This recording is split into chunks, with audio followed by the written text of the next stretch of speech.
Người nổi tiếng TV 24 giờ là kênh cung cấp thông tin về các nghệ sĩ, ca sĩ, diễn viên nổi tiếng của Việt Nam và thế giới.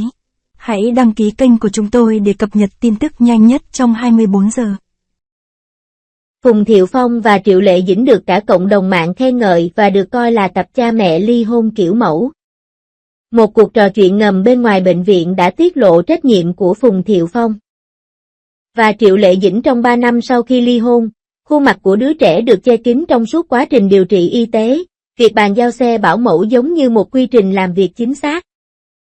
Cả gia đình tụ họp vào những ngày lễ quan trọng và mỗi người đều từ chối công việc chỉ để bảo vệ sự trưởng thành của đứa trẻ. Sự hợp tác trong giáo trình này chứng minh rằng sự đàng hoàng không phải là yếu tố duy trì hôn nhân, mà là biến cảm xúc thành trách nhiệm chung, cho phép con cái lớn lên trong sự ổn định là sự hiểu biết sâu sắc nhất giữa cha mẹ. Ngày 10 tháng 4 năm 2025, bên ngoài một bệnh viện nhi ở Thượng Hải, Phùng Thiệu Phong xuất hiện với trang phục vũ trang đầy đủ, áo phông đen, khẩu trang và mũ. Hình ảnh anh lặng đến bệnh viện đã gây ra nhiều tranh cãi gay gắt. Sau khi tham khảo ý kiến, đứa trẻ không rời đi cùng bố mà đi xe đưa đón đã được Triệu Lệ Dĩnh sắp xếp trước.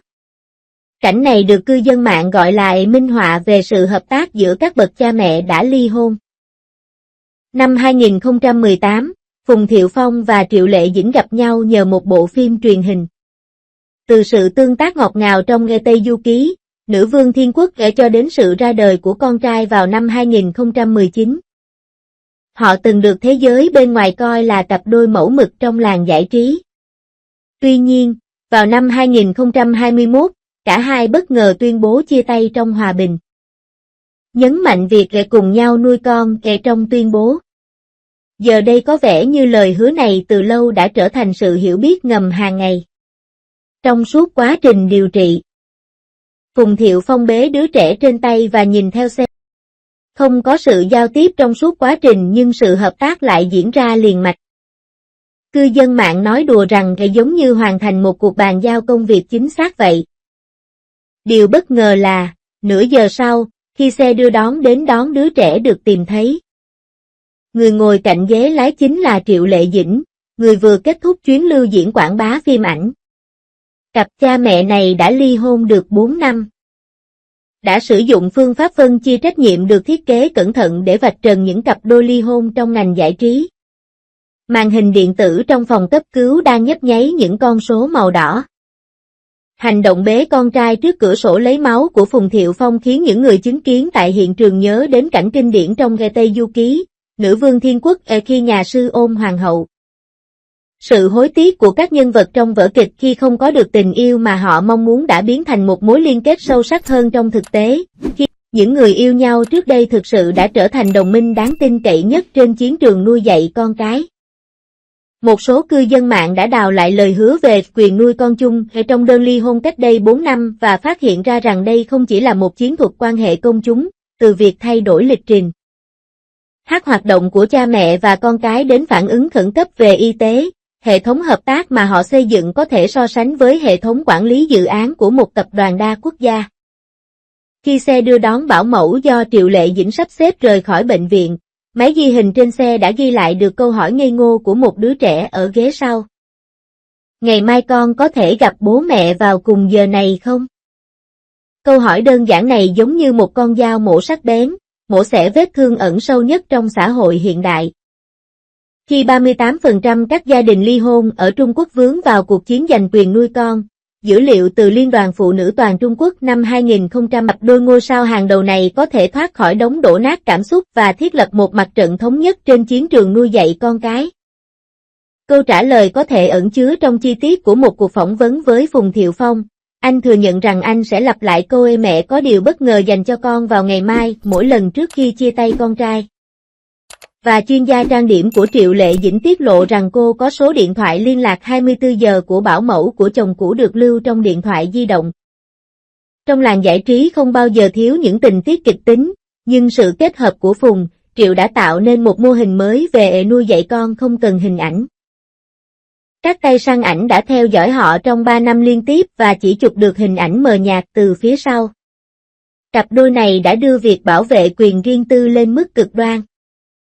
Phùng Thiệu Phong luôn ra gara ngầm để đón và trả trẻ, Triệu Lệ Dĩnh nhất quyết chọn đồ chơi không có logo, thậm chí cả nhóm phụ huynh mẫu giáo cũng cải trang thành hề của một cặp đôi nổi tiếng đã ly hôn, những người tiến hành về cuộc chiến quyền thăm viếng ở trên các tìm kiếm phổ biến hàng tháng.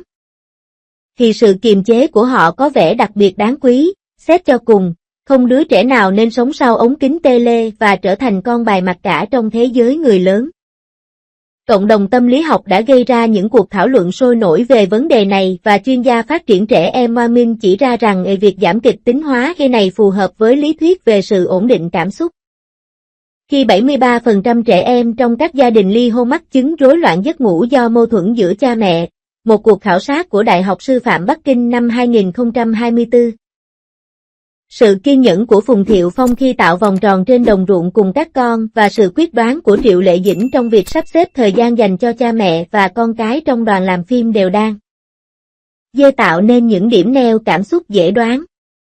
Những chi tiết tiết lộ nhất đến từ quá trình giám sát cô đơn của Phùng Thiệu Phong rời đi một mình sau khi hoàn tất thủ thuật y khoa tạo nên sự tương phản tàn khốc nhưng ấm áp với miếng dán hạ sốt được chuẩn bị trong xe của Triệu Lệ Dĩnh. Họ đã chọn để lại sự tử tế cho nhau và sự chu đáo cho con cái của họ.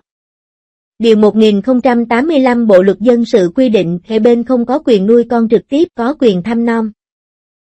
Trên thực tế thường chỉ là quyền trên giấy tờ. Khi 34% số ông bố ly hôn gặp phải rào cản về quyền thăm viếng, dữ liệu của Tòa án Thượng Hải năm 2023. Mô hình phen giao dựa trên sự bình đẳng về kinh tế và sự hỗ trợ của đội nhóm giữa hai bên, giống như một lâu đài trên không đối với các gia đình bình thường. Hệ thống ghi quyền nuôi con chung được áp dụng ở Nhật Bản và cơ chế nộp kế hoạch nuôi dạy con cái gì ở Đức có thể đưa ra những ý tưởng mới để giải quyết tình thế tiến thoái lưỡng nan này. Nhưng khi những bà mẹ đơn thân phải làm thệ con của người nổi tiếng, họ chỉ có thể mỉm cười cay đắng và ôm chặt những đứa con đang ngủ của mình. Cuộc tìm kiếm Oscar dành cho cặp cha mẹ ly hôn tiếp tục sôi động trên mạng xã hội khi một cư dân mạng đăng ảnh cha mình đang giao bài tập về nhà vào một đêm mưa. Nói rằng đây chính là phiên bản người thường của Phùng Thiệu Phong. Trong những câu chuyện có thật này, việc thể hiện tình yêu không cần đến xe đưa đón hay bệnh viện tư. Lễ trao sữa đậu nành tại các khu phố ở Bắc Kinh vào mỗi thứ Tư và những chiếc bánh sinh nhật được trao qua cổng sắt tại các làng thành thị ở Thâm Quyến đều đang tái thiết lại định nghĩa về gia đình.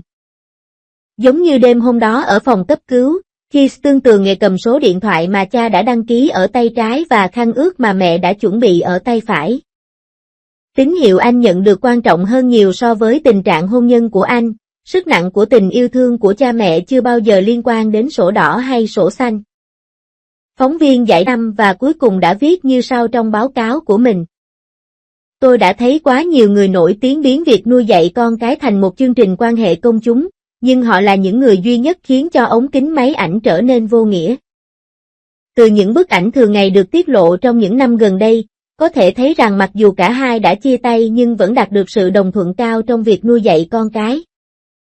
Phùng Thiệu Phong thường đưa con trai đi đạp xe và trượt tuyết, trong khi Triệu Lệ Dĩnh tập trung vào việc học hành và bồi dưỡng nghệ thuật, cả hai bên đều không muốn để tài nguyên nghiêng về một bên. Cả gia đình phải tụ họp vào những ngày lễ quan trọng, thay phiên nhau tham gia các hoạt động của trường mẫu giáo. Thậm chí việc đưa đón trẻ bằng xe của bảo mẫu cũng phải được lên kế hoạch trước để tránh xung đột, khuôn mặt của đứa trẻ rất ít khi lộ ra. Và Phùng Thiệu Phong đã che mặt đứa trẻ suốt thời gian đến bệnh viện để điều trị, và được khen ngợi lại bảo vệ trẻ vị thành niên đến mức cực đoan. Người nổi tiếng khác cùng thời, sự lựa chọn của Phùng Thiệu Phong và Triệu Lệ Dĩnh có vẻ đặc biệt chín chắn. Mặc dù được chụp ảnh cùng nhau ở trường mẫu giáo vào tháng 3 năm 2025, cả hai vẫn giữ khoảng cách thích hợp và chỉ gật đầu đáp lại, tránh gây ra nhiều đồn đoán quá mức. Những người hiểu rõ sự việc tiết lộ rằng Triệu Lệ Dĩnh đã từ bỏ quyền nuôi con vì cường độ làm việc quá cao. Còn Phùng Thiệu Phong từ chối lời mời tham gia chương trình tạp kỹ để tập trung thời gian cho cha mẹ và con cái nhằm bù đắp cho việc thiếu vắng tình bạn. Cuộc gặp gỡ ngắn ngủi bên ngoài bệnh viện đã mở ra một góc nhìn mới về vấn đề ly hôn và nuôi dạy con cái trong ngành giải trí. Thay vì ràng buộc nhau bằng nghề tái hôn, tốt hơn hết hãy biến cảm xúc thành trách nhiệm, biến xung đột thành hợp tác như Phùng Thiệu Phong và Triệu Lệ Dĩnh. Có lẽ, Sự đàng hoàng thực sự không nằm ở việc tiếp tục cuộc hôn nhân, mà ở việc liệu những đứa trẻ hay không. Cặp đôi nổi tiếng này đã dành 3 năm để viết câu trả lời hay nhất.